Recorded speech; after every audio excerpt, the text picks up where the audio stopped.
Hello, thanks for joining me and welcome back to the channel, and thank you so much for all those who've taken the time to give me a thumbs up, to like, to comment, to subscribe to the channel. It's great to see your comments. Leave your comments in the box below. And on this one, the first thing that I wanted to do was just address some of the comments and remarks that were made on the back of the last video, where, well, one of the things we were talking about, if you remember, was Pirelli tyres.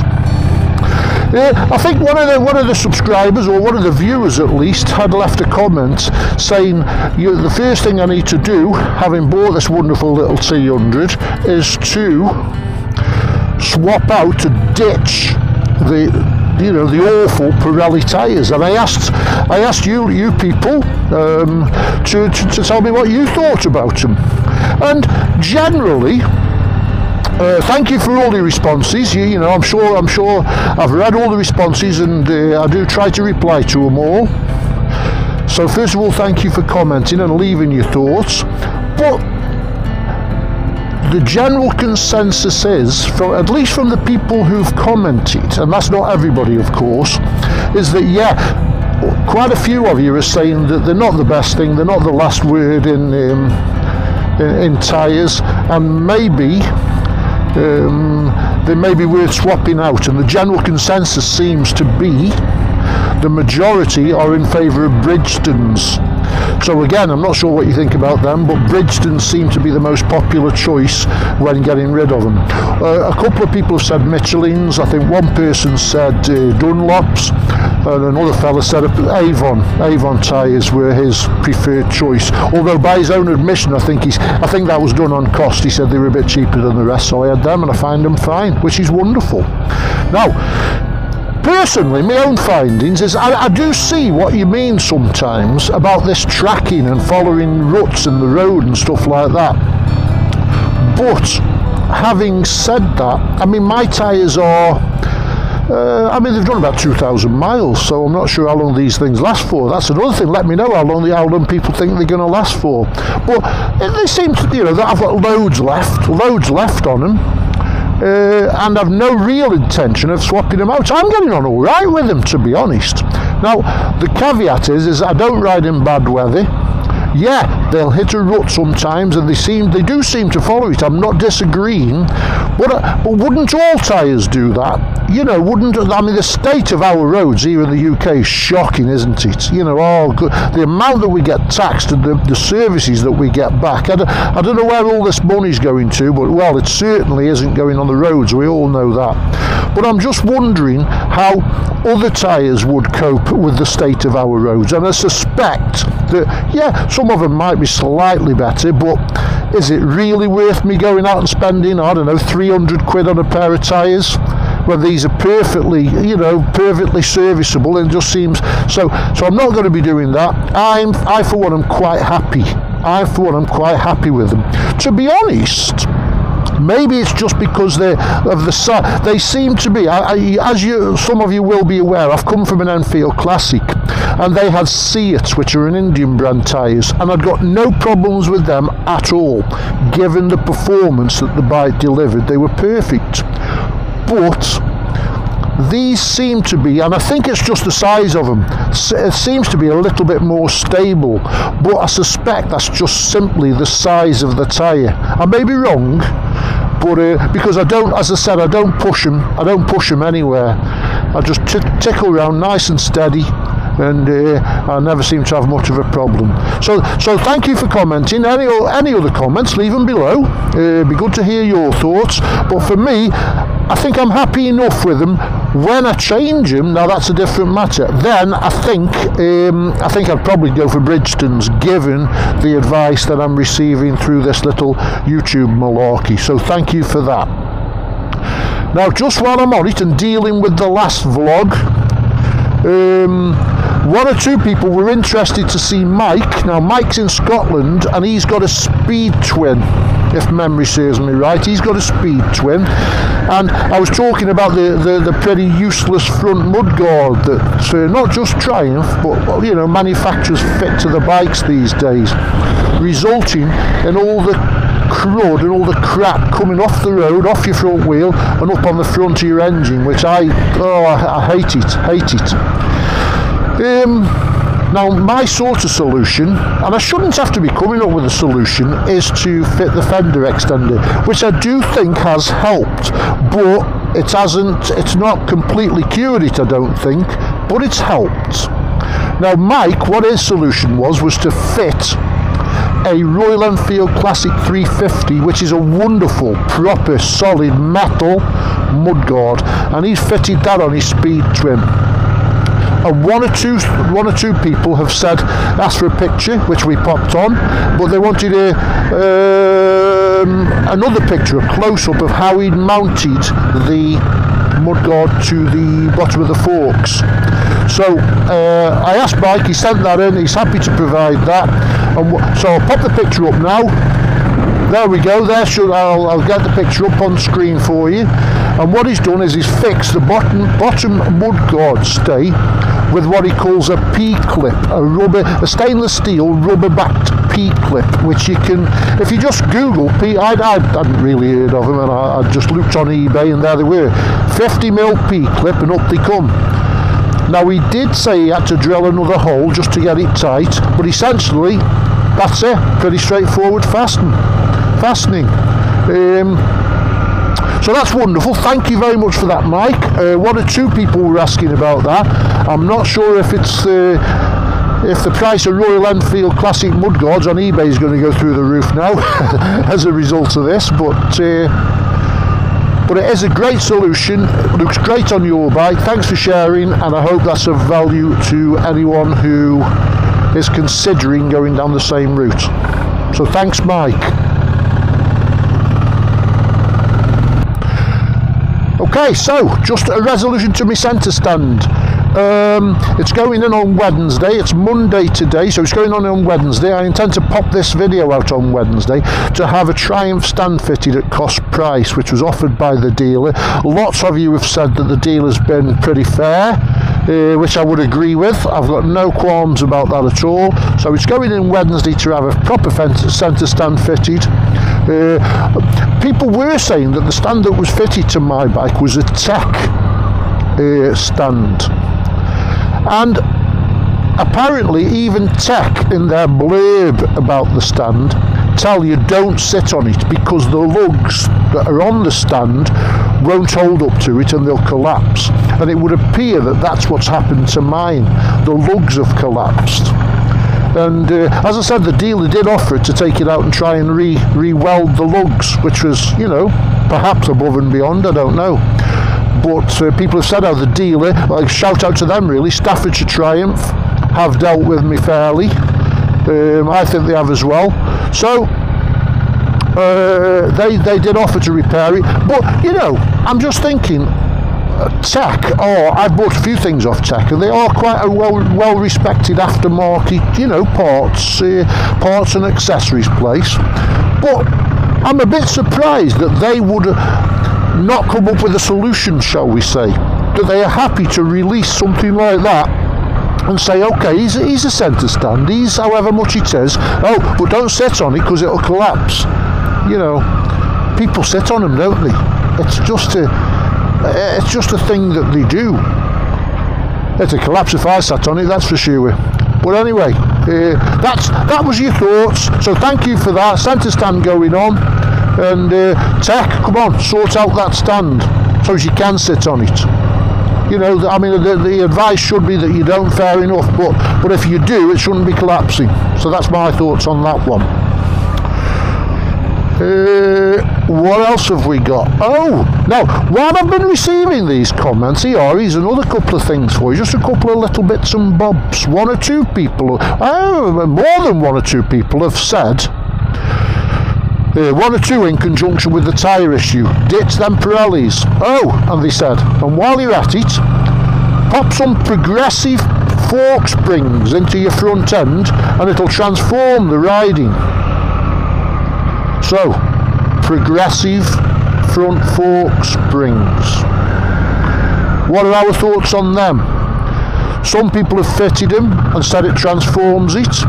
And I know what they are, I get that, they're not that expensive to be honest, are they? Again, going back to tech, I think are they about £70, maybe £80, £70 from tech. And they've got a fitting video on YouTube to tell you how to fit them, which is wonderful. Doesn't seem a major job. But you know, again, I'm asking the question, well, look, Triumph have built this bike. They've got all the resources available to them. They can buy this stuff in bulk, can't they? So let's say, I don't know, they're buying a spring for 20 quid. If the progressive spring was so much better and they can get it for £25, why wouldn't they spend it at the manufacturing stage and just do it? Because we're talking pennies, aren't we? We're talking pennies to upgrade that spring. You know, we're actually only talking a pound or two, if we want to go down that route, to upgrade the Pirelli tyres to, let's say, Bridgestones. If Bridgestones are so much better, would they not fit them? Is it me being naive? You know, is it me thinking, well, if they can save a pound or two, they will, Keith. Come on, get your head out the sand, you're like ostrich. Probably I am. But I just think, for minimal cost, you know, you'd do it at the manufacturing stage, wouldn't you? Here's another one that was mentioned. Oh, and while you're at it, if you want to iron out the smooth running of it at low revs, you need to fit a booster plug. A what? A booster plug? Yeah, you got to have a booster plug apparently. Now, apparently this booster plug is a wire that plugs in and sorts out the sort of glitches at low revs. You know, when well, how can I say it? How can I describe it? Yeah, the poor running, the poor fueling, I guess, at low revs. And I've read somewhere that some of that's to do with Euro 5 and all this sort of stuff coming in, you know, and they're trying to make them run lean, and frankly it sorts that out. But again, I'm going, so perhaps, so it's just occurred to me that perhaps Triumph, because Triumph have got to meet the regulations of Euro 5 to sell the bikes, to meet type approval and all that sort of stuff, maybe it is a bit, you know, a bit lean, and a booster plug will change the mapping of it, make it run a bit richer, and therefore get rid of the glitches at low revs. Does that make sense to anybody? I'm not sure it makes sense to me, but because I'm riding my bike and that's hard enough without trying to think as well. Maybe that's the answer. But can I just say that when I bought this T100 in the dealership, they had a T120, and I rode the T120, and it was between the T120 and the T100. I obviously came down on the T100. I plumped for this. Now, I plumped for this on cost because of the two used bikes that were in my sort of, you know, I wouldn't say price range, but yeah, the T120 was quite a lot more money, so it was mostly done on cost. But let me just say one thing about test riding it. I test rode both of them, and I thought, let me know what you think, I thought that the T120 at low revs was worse than this. Oh, there's a statement, isn't it? Don't get me wrong, I love the T120. It did have a bit more power, it did have a bit more gizmos, it did have an extra brake. To be honest with you, it probably had a better colour scheme than the one I'm on. But the deciding factor for me was it was like £3 more, and I thought, oh no, I can't really run to that. So I opted for this, which is not a bad second choice. Right, there's a van behind me now, so I'll just pull over here and I'll let him go. So, yeah, T120. The reason I didn't have it was on cost. Was on cost really. But having said that, this was smoother. It doesn't, you know, this was smoother at low revs. There was a few roundabouts on my route, and I was careful to go on exactly the same route with both of them. And at low speed on the roundabout, the T120 was definitely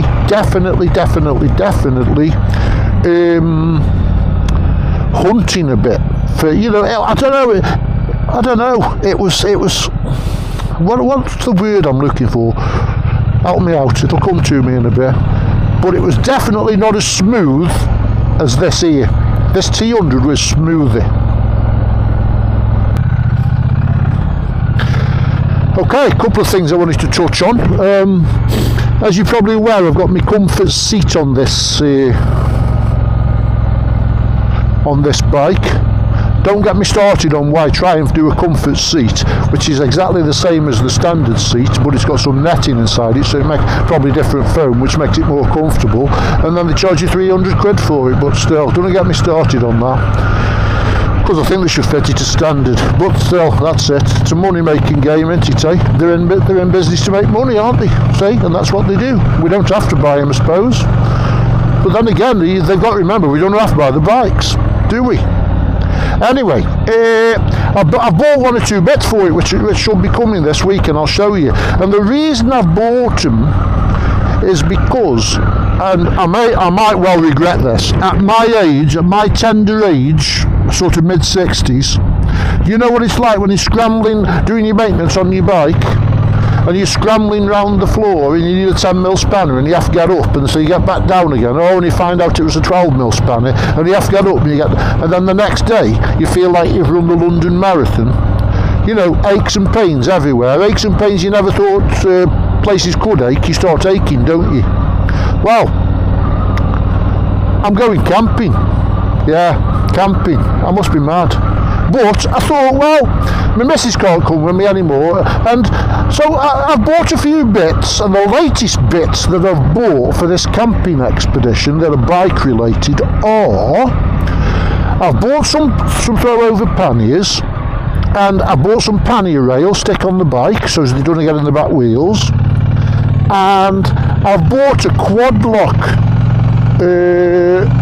phone mounting thing to go on my handlebars, because it occurred to me the other day that it had been, I think I stopped, I went Wales, and I stopped a couple of times, because you know what I'm like, I get lost everywhere, and I stopped, and I hadn't got a map, which a lorry driver without a map, I don't like it, but anyway, you know, you think you know, your sense of direction's good, but sometimes you get caught out, and I had to stop, go in my box, get my phone out, look at my phone, open the map up, and I thought, well, if that was on me handlebars, I could perhaps, using some little headphones I've got in the drawer, I could pop my earbuds in, I could get a Bluetooth link onto my handlebars, and I could do stuff. Not only map reading and Google Maps and all that malarkey, but I could even pop a bit of music on. You know, that might be quite nice. A bit of music as I'm going along. So I thought, yeah, well, so I ordered this quad lock and a quad lock case. Cheaper ones are available. I've gone for the proper one. So I don't know. I don't know if anybody, you know, I say I don't know, of course I know. Some people on here will have had them. So share your thoughts. What do you think about that? Quad lock. For those that don't know, quad lock, you put your phone in a case and then you put the quad lock thing on your handlebars or on your fork stem or on your ball mount or something like that, and you can clip your phone on and off it pretty easy, and you can access through Bluetooth your phone. So what do you think about that then? Or do you think, oh, no, don't be listening to music in along, or listening to somebody talking nonsense on a sat-nav, or don't be distracted by your phone. You have enough to think about, especially with my peanut brain. You know, is that a reason for not having it? Or do we embrace the I mean, we have them in cars, don't we? Look at the technology in cars. We've got Android Auto, and you know, we've got Apple stuff. I don't know what that is because I've got Android. We've got sat navs and all sorts going on in cars, and we seem to cope with them, don't we? So what's the difference on a bike? Anyway, I'm having it. I'll pop it on and I'll show you. I'll show you when it's here. And let me know what you think in the comments below. Do you know, here's another thing about my Bonnie, something that I just noticed. Is it just me, or, you know, the idiot lights? They're a bit dim, aren't they? Or is it just me? Are my eyes going? Like the neutral light, and they just seem a little bit dim. And another thing, right, here we go. So there's my key. My key's on. There's the sweep, right? Now, when I jumped on outside the dealership, first thing I did was press the start button, like I am now, and guess what? Nothing happened. Nothing happens. So, I said, hey, what's up with it? Oh, you've got pulley clutch in. So there's my clutch coming in now. Now you press your start button. And away she goes. But I didn't know that. So, I wonder why they do that. I don't know. I know that if you know, they don't want you starting it in gear. I get that. But if it was in gear, why not just not let you start it till it's back in neutral, like most other bikes have had? I don't know. Just a random thought. And sometimes there's a bit of a delay, isn't there? You know, you press start, even if you just turn the ignition on, pulley clutch in, press start, there's a couple of seconds delay, and you think, hey, up, what's going on here? You know, why isn't it instant? I don't know. No, it's just me. So anyway, that's my random thoughts for today. Thank you so much for listening in, if you've lasted this long. Give us a like, comment. We've had a few things to comment on. And Himalayan going the other way, very nice. So like, comment, subscribe if you haven't. It'd be grand to have you on board and join the conversations that we're having. And look after yourselves. Make sure you ride careful, ride safe, watch out for the potholes and the lunatic drivers, and I'll see you on the next one. So take care. Bye.